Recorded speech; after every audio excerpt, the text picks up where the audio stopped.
Salutare tuturor! În popor, luna iunie mai este numită și cireșar. Ori, pe lângă ploile torențiale, în această perioadă se coc cireșele. Mi-am luat o punguță pentru a servi trecătorii și a afla cât de mult le plac aceste daruri ale verii.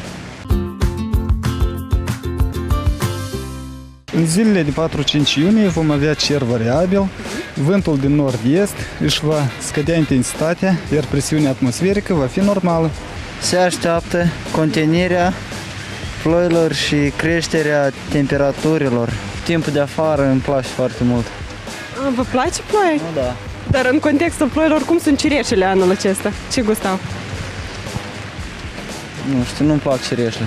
În capitală vom avea temperatura cuprinsă între plus 21 și plus 27 grade Celsius pe timp de zi și de la 12 până la 15 grade pe parcursul nopții. Ploi nu se prevăd. Normal. Cât de mult îți plac cireșele? Foarte. Da? Foarte tare. De ce?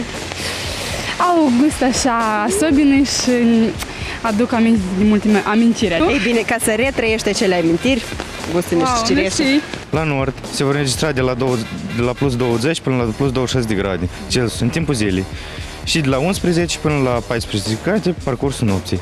În centrul țării, ziua mercurului din termometre va urca de la plus 21 până la plus 27 grade Celsius, iar noaptea va coborî până la plus 12, plus 15 grade. Care e legătura dintre copilărie și cireșe? Pentru că chiar după povestea lui Ion Creangă, cum ziceam, copilăria lui și fura cireșe și cred că de aici s-a luat legătura dintre copilărie și cireșe. Dar ce gust, metaforic vorbind, au cireșele?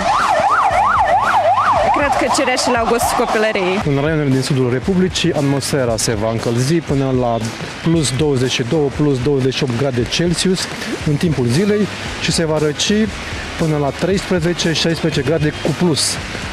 Doar în noaptea de sâmbătă aici e posibil să cadă câțiva stropi de ploaie.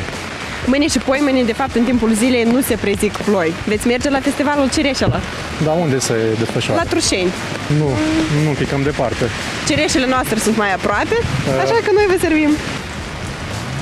Foarte bună cireșele. Cireșele au gustul verii și al copilăriei, iar pentru că ploile se mai potolesc, merită să mergem la festivalul cireșelor pentru a ne delecta din plin cu ele.